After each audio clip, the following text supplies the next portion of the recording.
Hello, and welcome to episode 2 of our second season of the LCLC podcast. In our first season, I reviewed the storied 50-year history of the Louisville Conference on Literature and Culture, or the LCLC, a conference that began way back in 1972 at the University of Louisville. I'm your host, Matthew Biberman, and I decided to start this podcast after I was tapped to be the LCLC's new director in the summer of 2021. The second season exists as an aid for me as I work to ensure that the conference continues to remain relevant in the future for art, both in the short and in the long term. I do so in order to prepare for our upcoming momentous 50th conference slated to take place this February 2023, and looking further ahead, I also plan to engage with artists, writers, critics, and theorists who I see as doing important work, expanding the space for art beyond its current precarious location within academia.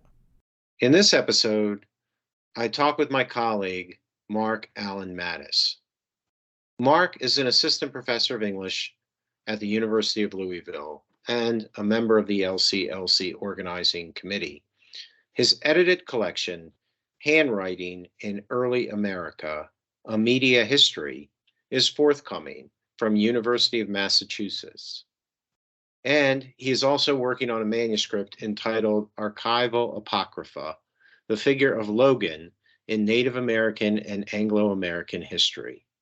For this year's conference, Mark has organized an innovative sequence of 3 panels entitled American Afterlives 1, 2, and 3.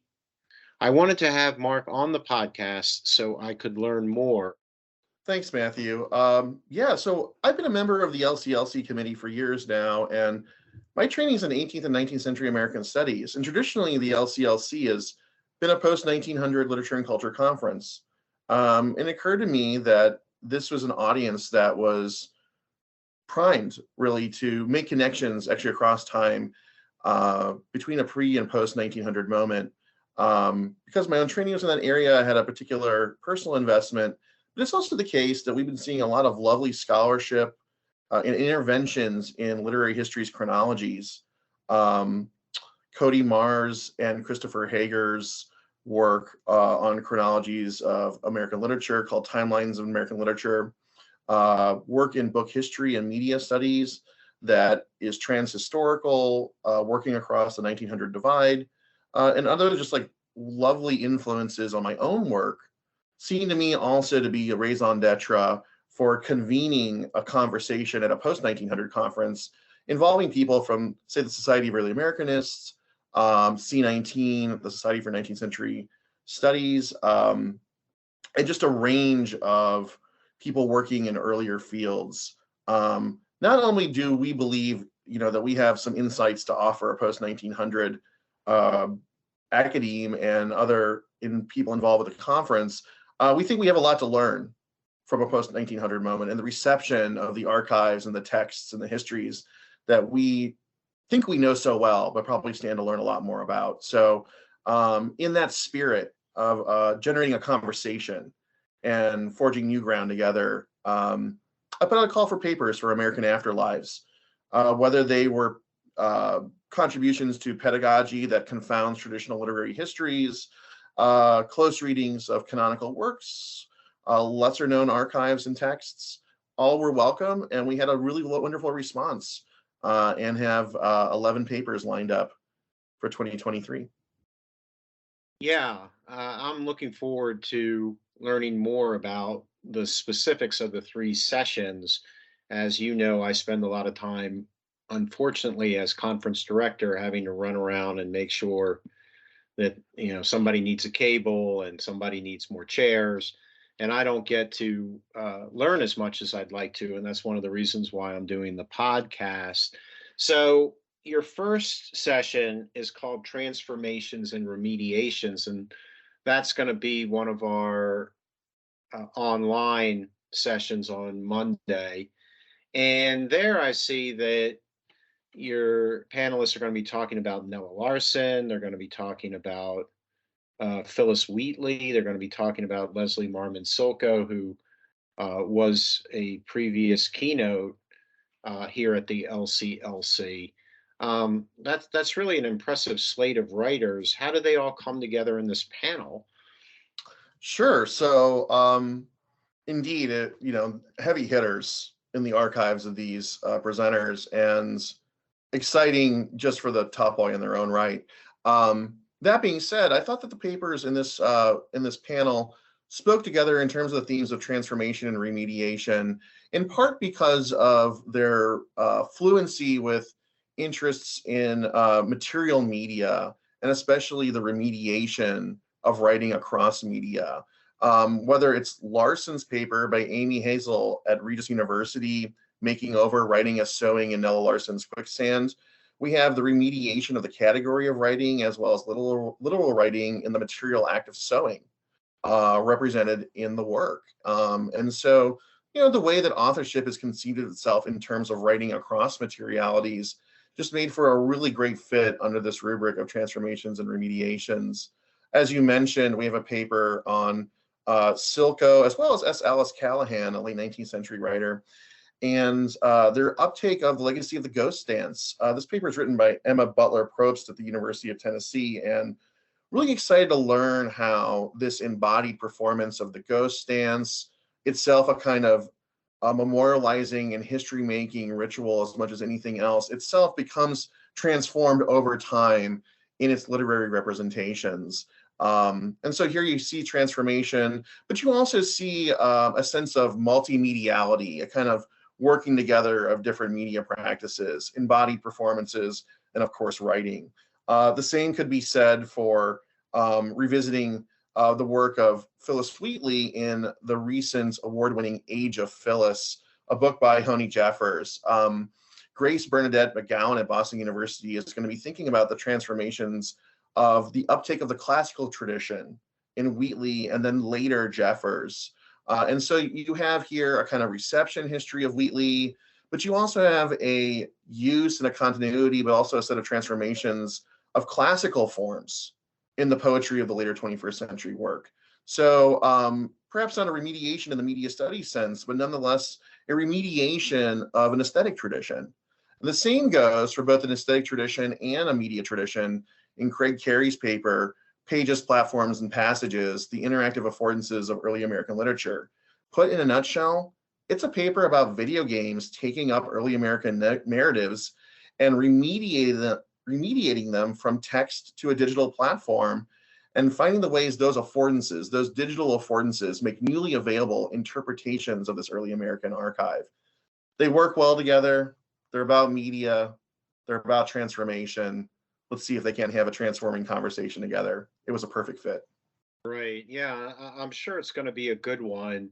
And that connection between rethinking how we talk about literature and bringing it more into conversation with handicrafts and sewing. I mean, this is something that is a trend that's broader, I think, am I right, than just in your subfield. Certainly, I think the mojo that literary studies is getting from engaging with the repercussions of digital media shift has been an absolute boon to literary studies.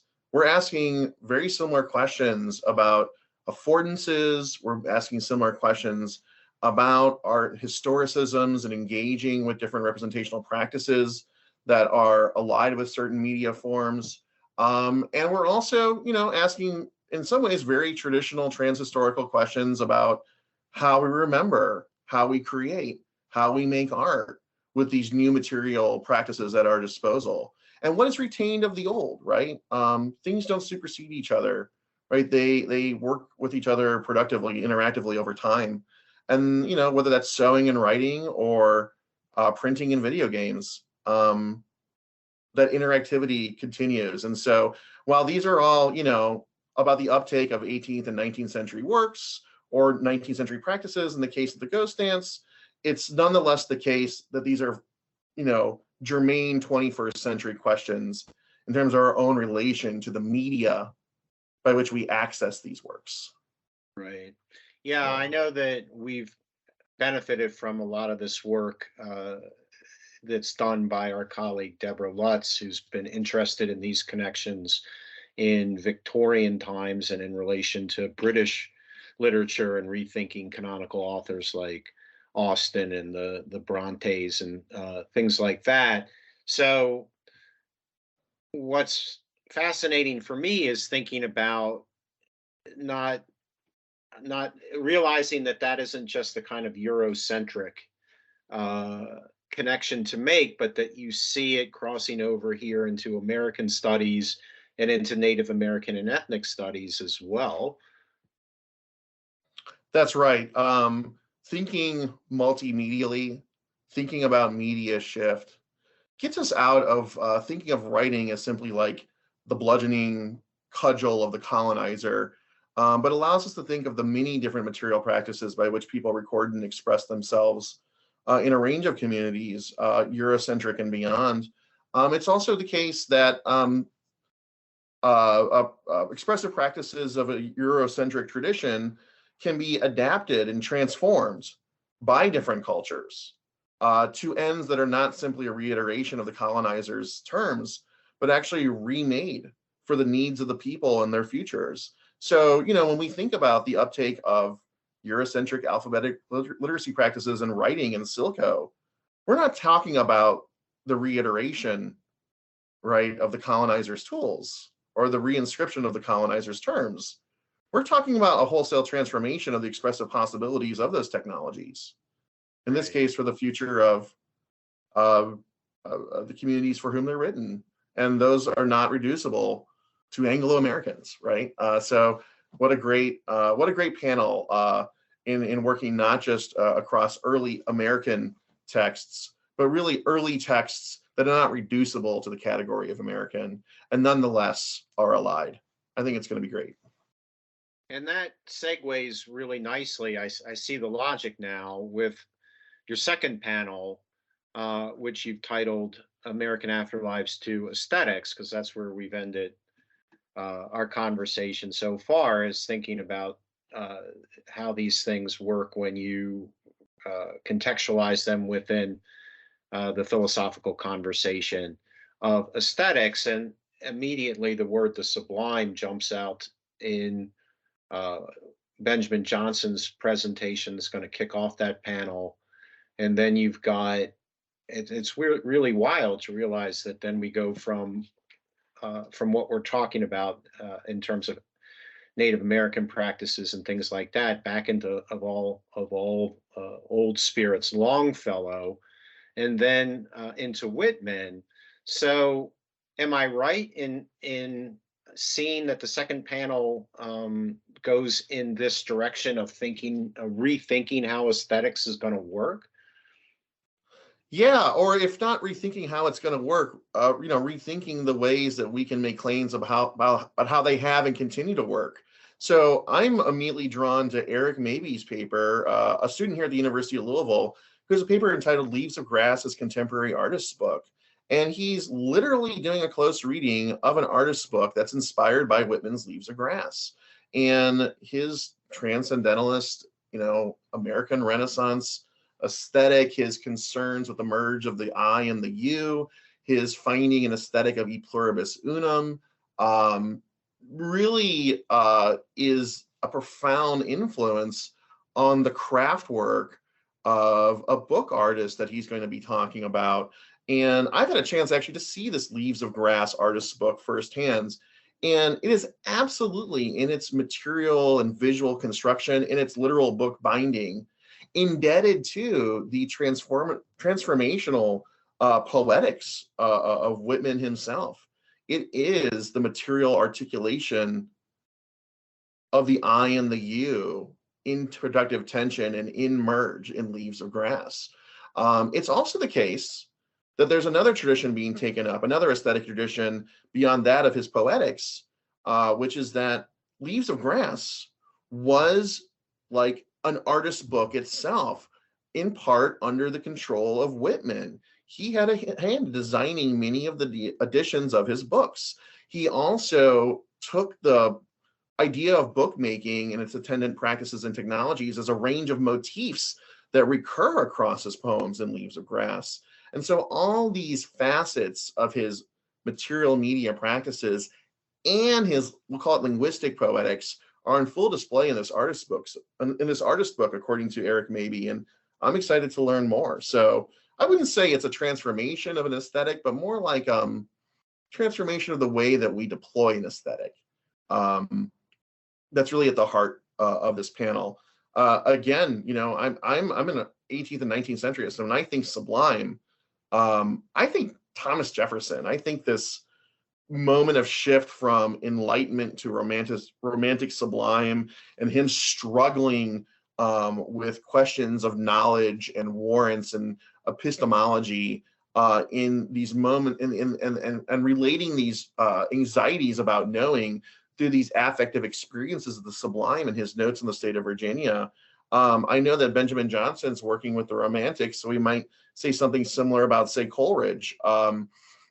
But nonetheless, these affective articulations of what we can and cannot know are as pertinent to the poetries of the 20th and 21st century as they are to the 18th and 19th centuries. So is it transformational, the use of the sublime, or is the sublime reimagined in the poetry of Diane Seuss and Tiana Clark?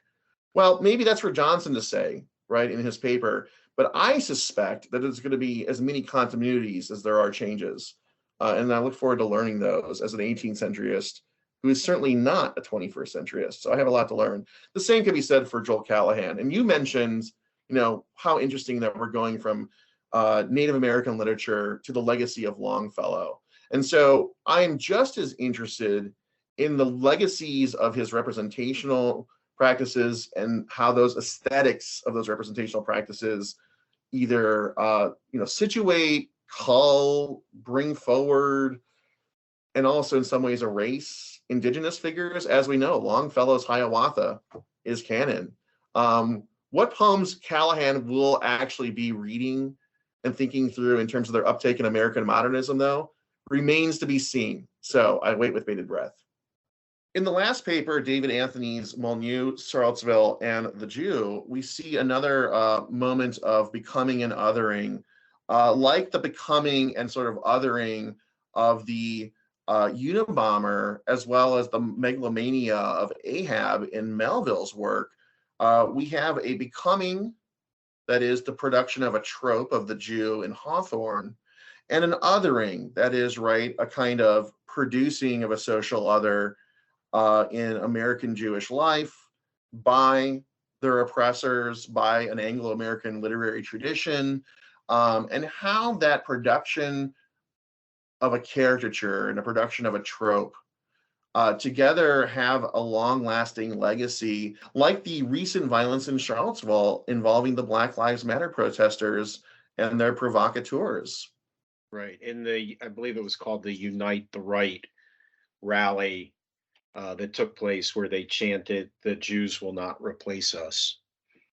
Exactly.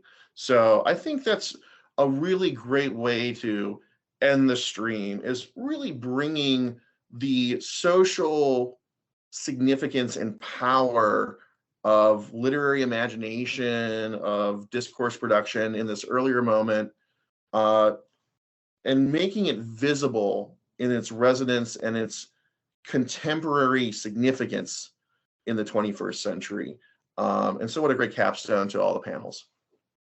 And to bring it all the way around, your own contribution to that panel takes us into thinking about the questions that we open with in the ways in which textual and material practices extend in surprising ways into, in your case, even the natural world and trees, and a particular tree, the Logan elm. Can you remind me a little bit about what your argument is there? Sure. So it's really a paper about Native futurity in remembering Native ancestors. The particular text that I'm working with is Jefferson's notes on the state of Virginia, and particularly his story of Logan, a Cayuga Native American, also known in his Cayuga name, Soyektoa. For Jefferson, Logan gets figured as a figure of vanishing, as a noble savage, as a datum of Enlightenment nature, as a figure who does not speak for himself, but only speaks to his inevitable disappearance. Settler tropes abound in these representations. The history of Logan, at least most histories of Logan in the 19th and 20th centuries, have been in hock to this Jeffersonian vision of Logan's significance, including settlers in Ohio who apocryphally claimed that a particular elm tree was a tree under which Logan gave a famous speech known as Logan's Laments, where he laments and mourns the murder of his kin at the hands of white soldiers in the 18th century.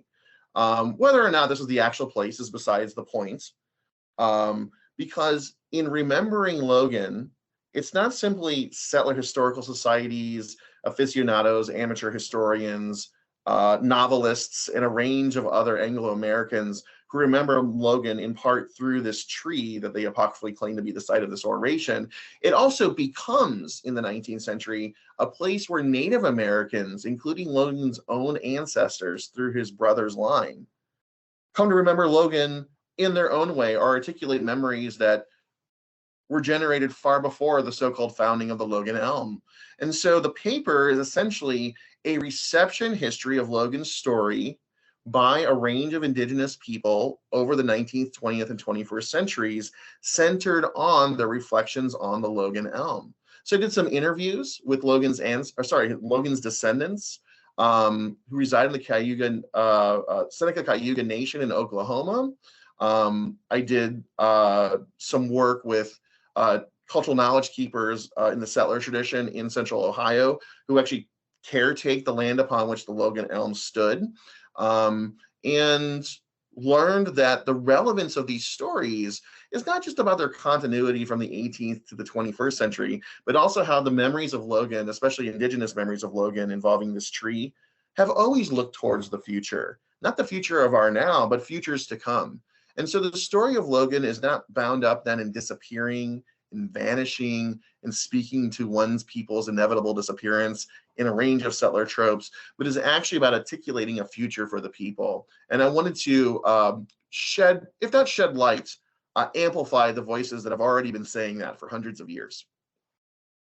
Yeah, that's a great summary of your paper, and I really appreciate you taking the time to walk me through it and share that sort of reversal and that optimistic vision that you're wanting to mobilize in solidarity with Logan's descendants. And similarly, I hope that this isn't a one-off for you and the other early Americanists that are participating in our conference. I hope that this is a start with a future where we can continue to have these discussions, not just this February, but hopefully in February 2024 and onward. Absolutely, Matthew. Thanks for teasing that. I really envision the American Afterlives stream to be a new tradition, starting with the 50th anniversary of the LCLC. It seems like a great time to start something new and, engendering this correspondence across our respective subfields. What better place and time? I hope you've enjoyed my conversation with Mark Allen Mattis. If you have, consider hitting like, subscribing, and telling a friend or writing a review of the podcast. And as always, I invite you to join us for an upcoming conference. Consult thelouisville.com for details or reach out directly to me, Matthew Biberman, Conference Director. Thanks again for listening.